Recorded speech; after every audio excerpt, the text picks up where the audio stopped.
Hi everyone, Chris from Stone Age Gamer here. Controller company RetroFighters has had great success with their modern style controllers for Nintendo 64, Dreamcast, and other various things over the years. Their most recent one is this. This is called the Defender and is a PlayStation wireless controller with modern functionality for PlayStation 1, 2, and 3. Let's take a look. Alright, we are here with the Defender. This is the Defender wireless gamepad from RetroFighters. It is for PlayStation, PlayStation 1, PlayStation 2, and PlayStation 3. And, well, yeah, it's a wireless PlayStation controller, so let's see what we got here. You got all your basic information on the box. It's a nice, relatively small packaging. Let's see what it looks like on the inside. Let's go ahead and, there we are. Go ahead and crack this bit open here. Oh, look at this. You got a little tab here, so you can easily pull it out. Look at that. How very thoughtful. So we'll just go ahead and move that box over there and figure out how to open this. There we go. It's just another box. All right. So here's the controller itself. Looks like we've got some bits in here. So we'll just move this over. I'm going to guess that's the dongle. This is a wire. All right, let's see what we got. RetroFighters, please charge for a minimum of 2 hours before using for the first time. Okay, that's good information to have. RetroFighters Defender, here's your quick start manual, your basics on how to pair it, how to set it up for the PlayStation Classic. That's pretty awesome. Look at that. Thank you for written instructions. We've got a charge cable here. Pretty straightforward. Like I said, I bet this is the dongle to plug into your PlayStation controller port, and looks like I was right. Looks like there's something else in here too. What do we got? There's well, it's pretty nice. Gray, straightforward, like that.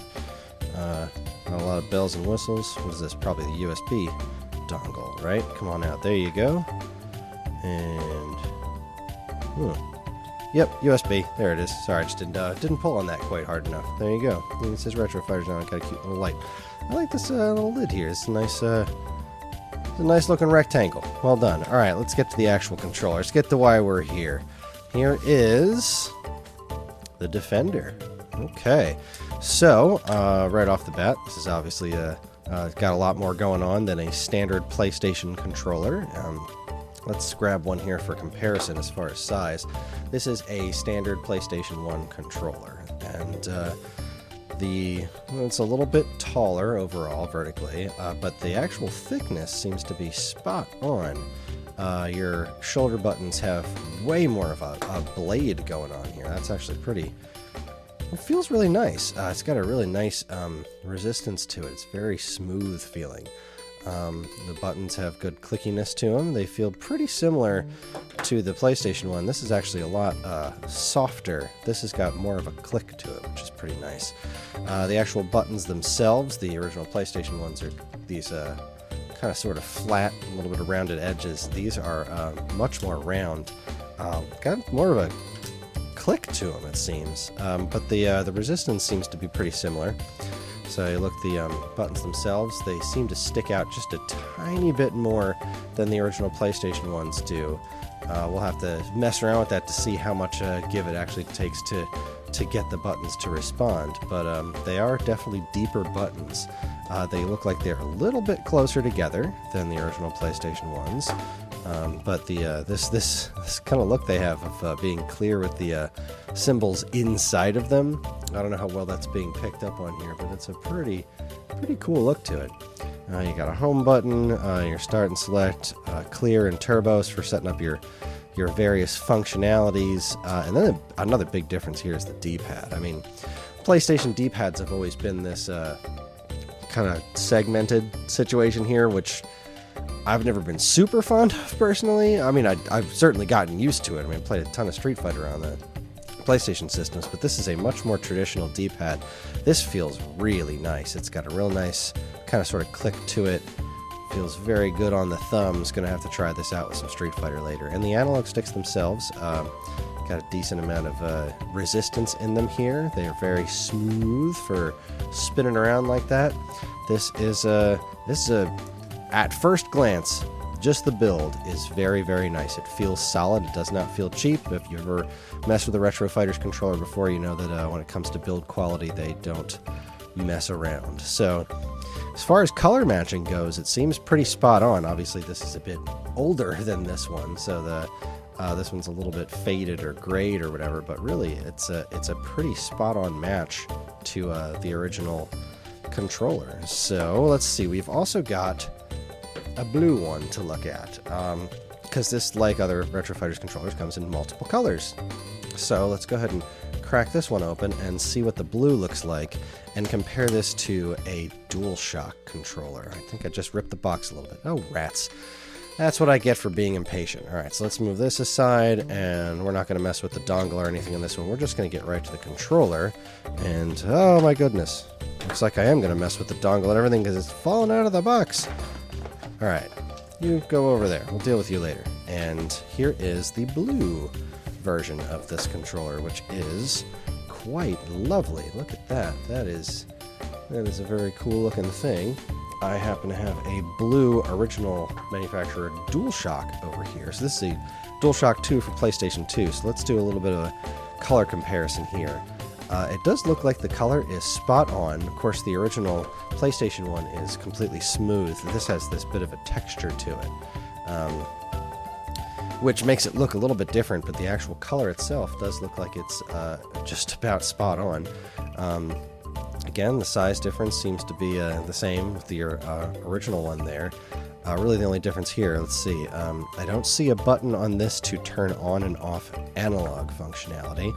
I will have to take a look at the instructions to see if one of these other buttons does that. I mean, maybe the home button does, or maybe that's probably the sync button on the back there. I'm going to go ahead and doubt that that's going to do the trick, but not that I ever really did that on my original PlayStation. I usually didn't mess with that. But anyway, as far as resistance is concerned, you can see the analog sticks have a different design. They have this sort of concave, more modern design, whereas this was the old round kind of sort of grippiness nature. This is a lot more modern. This feels a lot newer, because obviously it is a lot newer. The resistance is very similar. The level of resistance on both these analog sticks is, it feels pretty much identical. This just feels like a smoother ride and a nice, more grippy, rubbery top than the original PlayStation version. So that's the basics of what these things look like, what they feel like. I guess the next thing to do is to see them in action. Alright, so here we are. Here is my wireless Defender controller, and we're going to start off with the PlayStation 1.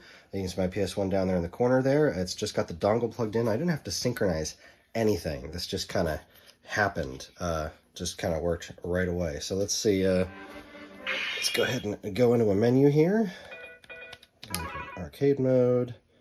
Welcome to the stage of history. Well, thanks for welcoming me to the stage of history, and go with my guy Lee Long here. Who I missed in Soul Calibur sequels. Maxi does not stack up to Lee Long as far as I'm concerned. So let's see. Using the D-pad just fine. Oh, I played this one way too long. That's look, rock. Throw. Oh, ow.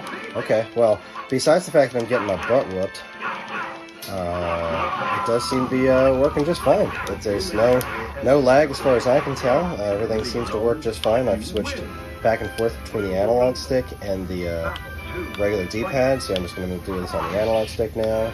And just move around just fine.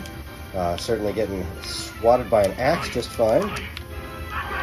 There we go. Yeah, take that. What was the jump on a move? It doesn't matter. There you go. PlayStation 1 works just fine. The analog stick, the D-pad, the whole 9 yards. I'm going to hit the home button, and what does that do? And now it just has a 2 on it. Well, I'm sure if I read the instructions, I'd be able to tell. Let's go try PlayStation 2 out. Okay, I got my PlayStation 2. You can see it right down there. I just plugged the same dongle right in the PlayStation 2, and I'm hooked up and ready to go. Look at this. Got my analog stick working just fine. I got my button presses, and there does not seem to be any noticeable lag in any way, shape, or form. It's just doing its thing. Looking around. And how do I get out of looking around? I don't know this game very well. And there we go. There we go. Back at it. Yeah, Jak and Daxter running around. PlayStation 2 works like a dream. And so I guess the only thing left is to check the PlayStation 3. Alright, so here is my PlayStation 3, right over there. I just plugged a USB dongle in to get this thing connected, and it worked straight away. So that's no problem, and as you can see, once again, I have absolutely no input lag at all whatsoever. I'm just kind of cruising around as Alucard, moonwalking and Alucarding all over the place. Let's see, let's try some turbo here. I'm going to turbo, where's the turbo button in this? Go. Ta-da! Turbo button works just fine. And let's clear it to turn it off. No. Clear that. There we go. And now turbo is off, so hooray for that. Let's go ahead and hit the home button. See, home button works just fine. I'll go ahead and quit game. And yeah, man navigates the menus just fine. Except my TV doesn't like my PlayStation all that much. This is a very old television that doesn't handle HDMI inputs all that well anymore. So there you go. It's navigating the menus with both the analog stick and the D-pad, and it works great on a PlayStation 3. Go figure. So there you go. That is the basics of the Defender for PlayStation 1, 2, and 3 from RetroFighters. The Defender wireless controller for PlayStation 1, 2, and 3 from RetroFighters is available now at StoneAgeGamer.com in a multitude of rather attractive colors. Thanks for watching, everybody. If you like what you saw here today, please follow, comment, like, subscribe, and share, and let us know down in the comments, what do you think of this awesome new controller? Have you used it yet? How far away did you get before you couldn't see the TV anymore while you're still playing Katamari Damacy wirelessly? We like hearing from all of you. Thanks again for watching, everybody. On behalf of all of us here at Stone Age Gamer, keep playing games.